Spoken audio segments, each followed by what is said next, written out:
Hello my dear friends, you're in the Military Summary channel, and today we will discuss the situation in Ukraine on the 21st of December of 2025. Today we have a lot of very interesting updates, so let's start. So we see that the situation is changing, and we see that most likely the 2026 is going to be completely different in comparison with the previous 4 years of conflict of war on the territory of Ukraine. We're going to see completely new things that we haven't seen before. So what is happening right now? To understand the current situation, of course, it's good to rewind a bit the situation that started developing on the territory around the city of Kupiansk months ago. So the Russians launched their Kupiansk offensive operation a long time ago, and somewhere by the 20th of November of 2025, the Russians managed to improve their position significantly.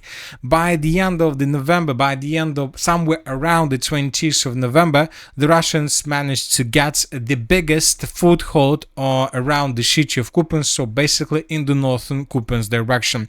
So this is the situation. For example, by the end of the 20th of November of 2025, this was the moment before the Russians managed to take as much as possible on the territory of the Kupiansk direction. So by the end of the 21st of November of 2025, the Russians reported, the Minister of Defense of the Russian Federation reported that Russians managed to improve their position significantly by taking under complete control the settlement of Petropavlovka. There were clashes for Kucherevka, Kurilovka, and Kupiansk-Uzlovoy. So the Russians stated somewhere at this time that it was just were just 4 or 5 days before the city of Kupiansk-Uzlovoy falls. So this is the biggest progress on the ground made by Russians by the end of the 21st of November 2025 as a part of the Kupiansk offensive operation. And if you remember, the President of the Russian Federation, as well as the Commander-in-Chief of the Armed Forces of the Russian Federation, Valery Gerasimov, made lots of statements on this matter. Putin stated that the city of Kupiansk was taken, and Russians can repeat this situation through the entire line of combat contact with different towns and cities, and many other different, let's say, loud things were stated by the President of Russia. And of course, as I understand this right now, that was a trap. That was a trap for Syrsky, and that was a trap for Zelensky. And as I understand, according to information we have and according to the things that started developing right after this, we see that Zelensky was caught by this trap. So we received a report that Zelensky and Syrsky began preparation for the Kupiansk counter-offensive operation. And the Kupiansk counter-offensive operation started several days after. A few days after, the Russians reported that they managed to take under control the settlement of Petropavlovka. The first attempts by Ukrainians were made somewhere at 23rd of November of 2025. There were first attempts to counterattack in the area of the Kupiansk-Uzlovoy with the purpose basically to unblock the city of Kupiansk-Uzlovoy and to return the possibilities to bring additional forces, reinforcements and reserves on the territory of, let's say, the Russian side of the River Voskol. And starting from the 23rd of November, the Ukrainians began their greatest Kupiansk counter-offensive operation. As you can see, on the 27th of November, we received the report that Ukrainians improved their positions around the settlement of Kondrashevka. So starting from the late November, the Ukrainians were counter-attacking and counter-attacking and counter-attacking. At the beginning of December, the Ukrainians intensified their counter-offensive operation because very important talks and negotiations process were ahead of Ukrainians at the beginning of December. Remember the summit in Berlin, lots of talks and meetings between Russians and the Americans. So Zelensky wanted to have stronger cards, so that is why he ordered Syrsky to begin a counter-offensive operation. And during the months of December of 2025, we've made lots of changes on the ground, and most of them were made in Ukrainian favor. So right now in front of your screens, you can see how the situation was developing from the 1st of December of 2025 till the 21st of December of 2025. So as you can see, the Ukrainians, as a result of counter-offensive operation, managed to restore lots of territories. They have almost recaptured the western part of the city of Kupiansk, and the most important is that we have proofs. We have proofs with the Ukrainian soldiers on the ground. Here we can see 2 Ukrainian soldiers that entered the building, then Russians attacked this territory with FPV drone. Here we can see another video from the southern part of the settlement. Here we can see two more Ukrainian soldiers that entered another building, and then Russians attacked this building as well with FPV drone. Furthermore, today we got a report that the Ukrainians managed to recapture the city of Petropavlovka. Right exactly a month ago, the Russians, the Minister of Defense of the Russian Federation, stated that they managed to capture the settlement of Petropavlovka, and a month later, neutral mappers stated that Ukrainians managed to recapture this village. So this is the situation. This is a very, very critical and difficult situation for the armed force of the Russian Federation, but as we discussed at the beginning of this video, it was a trap for Ukrainians. And what kind of trap? Let's discuss this in details. So Ukrainians, during the battle for the city of Kupiansk, were fighting not just in this direction. The Ukrainians during the same period of time were retreating and withdrawing from the eastern Zaporozhye direction, where the Russians were advancing in the direction of the city of Gulyai-Polye. During the same period of time, there were very heavy clashes for the cities of Pokrovsk and Mirnograd, and currently, according to information we have, it seems that within the next 2-3 days, the Russians will announce complete control over the city of Mirnograd.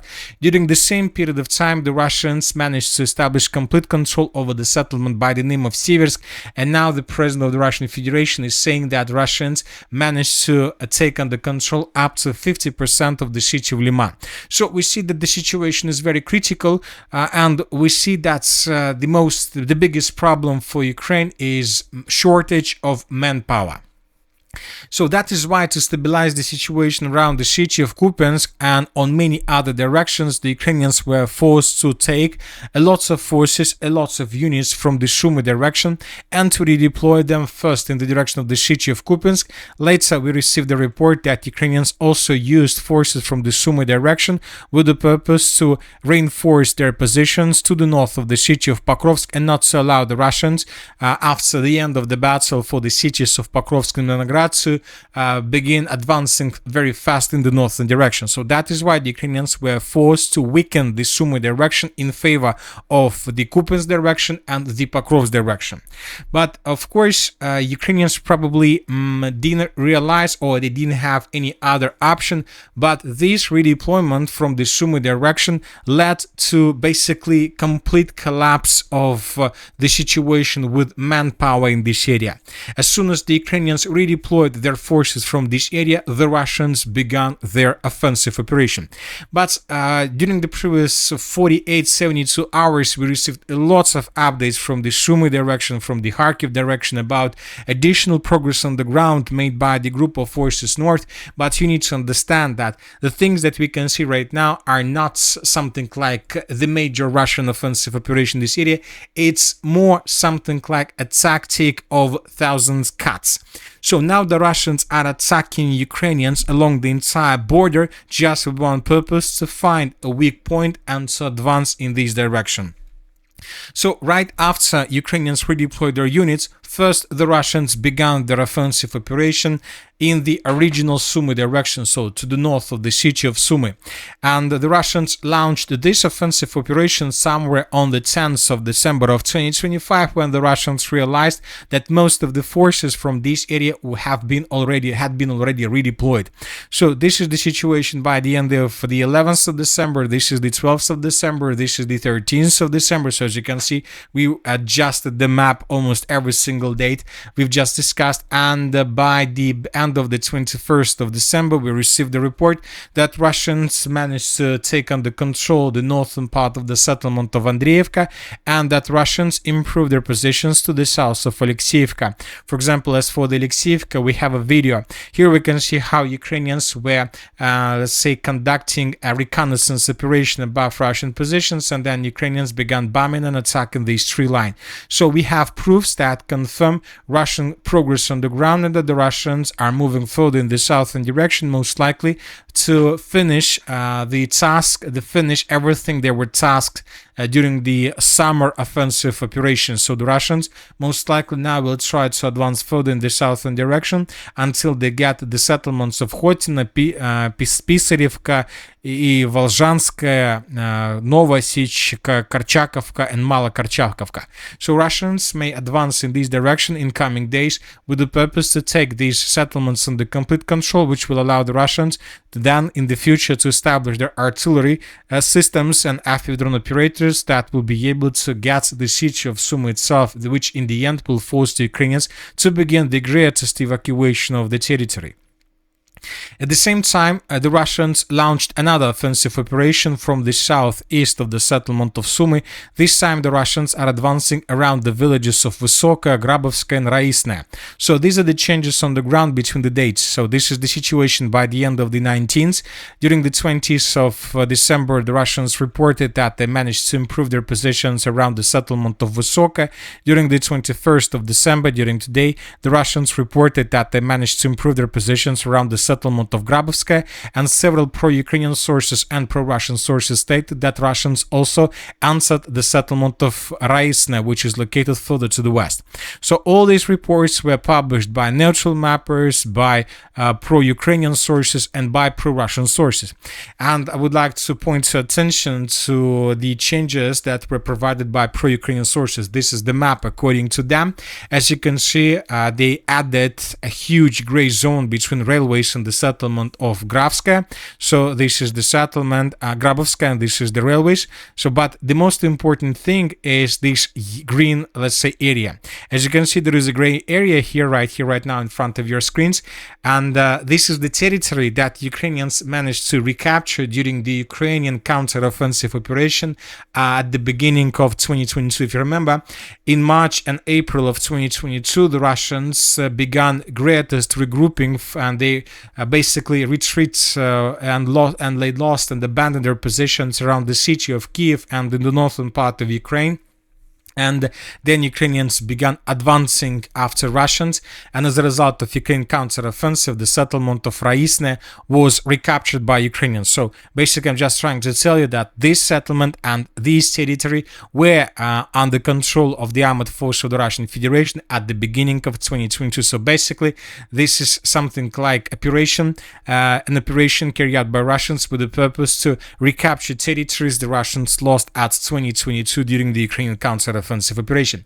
But once again, some sources are saying that this is something like an opening of the second Sumy front line or something like this, but I believe that this is just another cut of tactics of thousands of 1,000 cuts. So the Russians are attacking in this area, but not with the purpose to, let's say, attack the city of Sumy itself from the south with the purpose to answer this area. No, it's just an attempt to probably to force Ukrainians to stretch their reinforcements, their reserves through the entire line of combat contact, and all these attacks of these tactics of 1,000 cuts have just one purpose: to hide the major offensive operation that is going to happen, that is going to start obviously within the next months or something like this, because these two attacks, these two offensive operations in the area of the city of Sumy are not the only offensives. For example, today we received a video published from the north, from the city of Kharkiv. So in this video we can see how Russians answered the settlement of Sotnitsky Kazachok. Here we can see dozens of Russians entering the territory of Ukraine. So in this video we can see Russians entering the settlement of Sotnitsky Kazachok. We can count up to 20 Ukrainian Russian soldiers that were freely moving through the settlement. So the Russians launched this offensive operation, of course, not with the purpose to advance towards the city of Kharkiv or to take under control the settlements like Udis, Sotnitsky Kazachok, or Zolochiv or Kazachia Lopin. No, this is another cut. This is another attack of a tactics of 1,000 cuts. The Russians will advance in this area if they see that this is possible, and this offensive operation, of course, will force Ukrainians probably to take some forces from the Kupiansk direction and to redeploy them back in the direction of Kharkiv for destabilization purposes. Probably Ukrainians would be forced to take these units down to move them in the direction of the the city of Sumy with the purpose also to stabilize the situation. So the Russians launched all these attacks along the border just with one purpose: to stop the Ukrainian counter-offensive operation in the area of the city of Kupiansk. And the second task, of course, is to hide a major and a real Russian offensive operation that is going to start also very soon. Of course, we can speculate a lot about possible Russian offensive operation, but telling the truth, the things that are currently taking place on the territory of Odessa region makes me think that maybe this is the point, maybe this is the major task of Russians. For example, during the previous 24 hours, we continued receiving updates from this area. For example, in this video, we can see how Russians were attacking objects of critical infrastructure in the Odessa region. Lots of explosions, then we can see secondary detonation. Furthermore, the Russians resumed their attacks in the area of the bridge of Mayaki. Today, Ukrainian sources reported that Ukrainians managed to restore the traffic through this road, but now we see that Russians began attacks once again. Their attacks to destroy the bridge completely without any chances to rebuild this area. So something is happening right now, and it's not just like some attacks without any task, without anything, without any purpose. There is a real plan, probably that was prepared by Russians.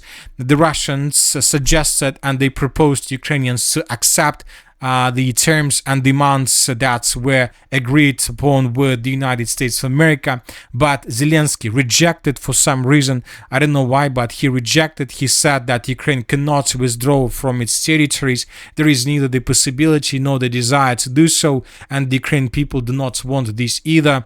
Also, he stated that after the ceasefire, Ukraine will not be able to sustain an army of 800,000, so European countries and the Western countries must help them. So we received that Zelensky rejected, so that is why the Russians don't have any other option but to probably to get everything they want with military means. So this is the main difference.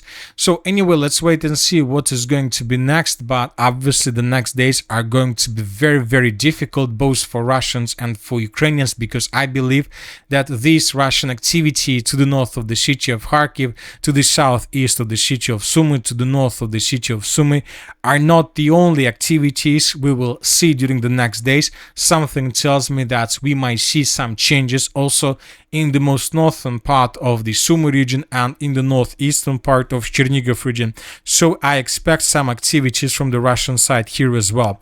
So, and maybe this area is going to be the area of a major offensive operation from the Russian side. Anyway, let's wait and see what is going to be next, but the next days are going to be very interesting. Now let's return back to the ground and let's discuss once again a few words just about the Kupiansk direction. During the previous 24 hours, as you can see, the map has been adjusted. These are the changes between the dates. The Ukrainians, according to neutral mappers, managed to restore completely the settlement of Petropavlovka. Furthermore, the Ukrainians managed to improve their positions on the western side of the river Oskol, so the Russians control less and less territories here. So that is why the Russians once again started their, let's say, tactics of 1,000 cuts with the purpose to force the Ukrainians to take some forces from this area and to redeploy them back.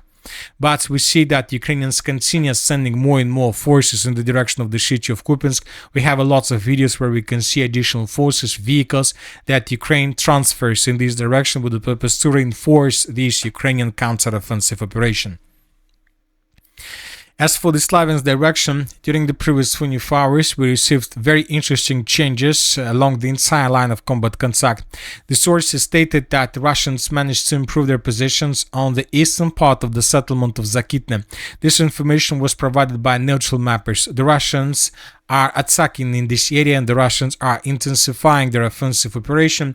As we understand, the Russians are trying to finish the battle for this territory also in 2025, because the settlement of Zakitne, control over the settlement of Zakitne opens the Russians the operational space, the Slaviansk operational space, and of course with control over the settlement of Zakitne, Russians will be able to improve their logistics significantly.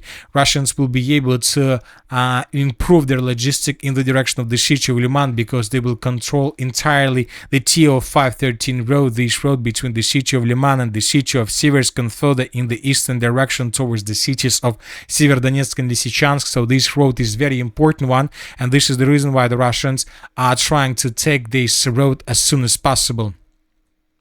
Furthermore, the Russians continue advancing in the area of Svyatopokrovsk, and today we got a report that the Russians managed to break through Ukraine defense and to approach the settlement of Riznikovka. So we see that Ukrainians are not holding their lines to the west of the city of Siversk, and the Ukrainians are withdrawing their positions further in the west towards the settlement of Kalenniki, Krivaya Luka, and Ra-Alexandrovka.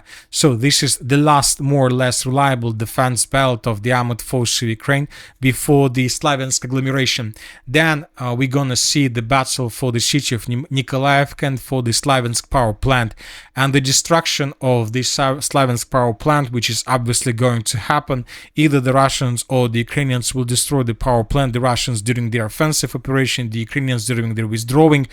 This power plant would be destroyed, and then a total blackout will take place on the area of the cities of Slaviansk, Kramatorsk, and this will lead to mass exodus of Ukrainians from this area in the northwestern direction.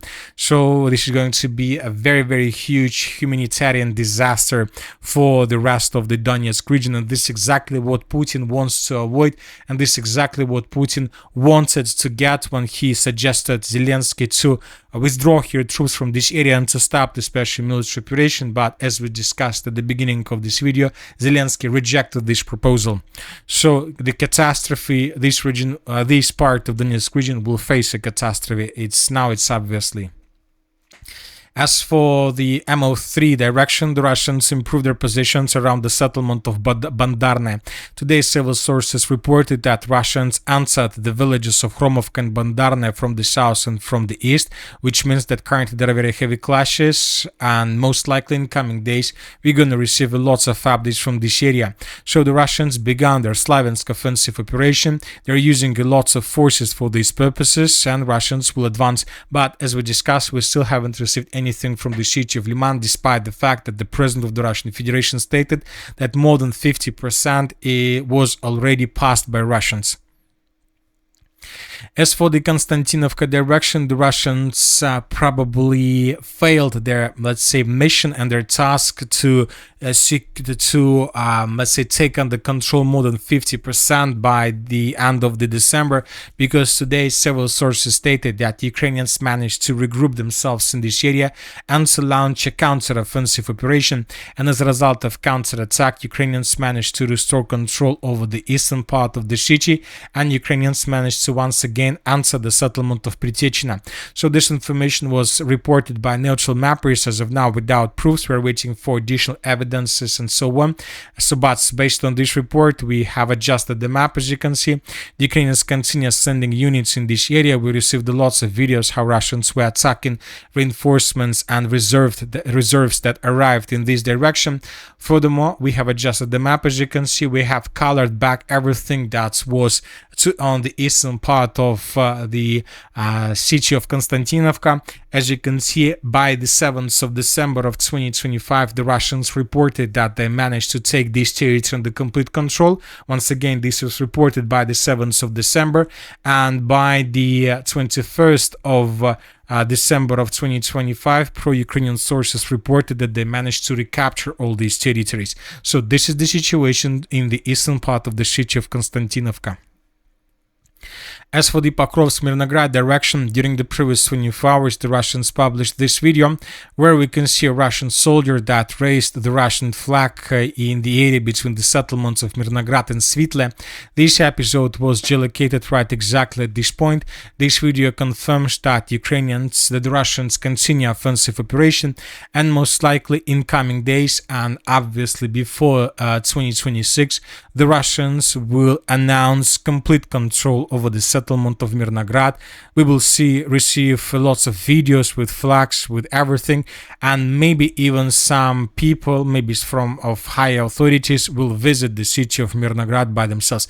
We're not saying that the president of Russia will do this, but maybe the commander-in-chief of the Ministry of Defense can do this, or at least the head of the Donetsk region from the Russian side. So furthermore, several neutral mappers improved their positions as well, and according to different experts, Ukrainians control just 3% or even less. As for the Zaporozhye direction, the Russians continue their offensive operation. We have changes in the area of the city of Gulay-Pole. Furthermore, we continue receiving reports that there are very heavy clashes for the bridgehead on the Ukrainian side of the river of Gaichul. The Ukrainians, according to information we have, managed to bring additional reinforcements in this direction. Especially the Ukrainians brought a lot of artillery systems, and now the Ukrainians are trying to attack the river of Gaichul itself and the road Air-85 with artillery, with FPV drones, just with one purpose: not to allow the Russians to improve their positions on the Ukrainian side of the river. As for the western Zaporozhye direction, during the previous 24 hours, we received lots of videos how Russians were attacking the Ukrainian logistic in this area. 2 bridges were destroyed by Russians as a result of FPV drone attacks. So, of course, first the bridges were mined by Ukrainians, and later Russians destroyed these bridges with FPV drone attacks. So one of the bridges was destroyed in the area of Lukyanovskaya-Pavlovka, and the second bridge was destroyed in the area of the settlement of Grigorovka. So the bridge was damaged before, but there were still some lines, some parts that Ukrainians could use for logistical purposes, but now we see that Ukrainians can't do this anymore. The final part of the bridge was destroyed with a mine, with FPV drone that attacked the bridge that was mined. So the Russians destroyed logistic almost completely. Now most likely they will intensify their offensive operation. As for the Odessa region, as we discussed, the Russians continue bombing and attacking this territory, and most likely Russians will continue doing this. And that's it for today. Military Summary channel reminds we condemn any violence in the world. Thank you for your watching. Subscribe to my channel, put your likes, join my Patreon, and have a good day. Bye bye.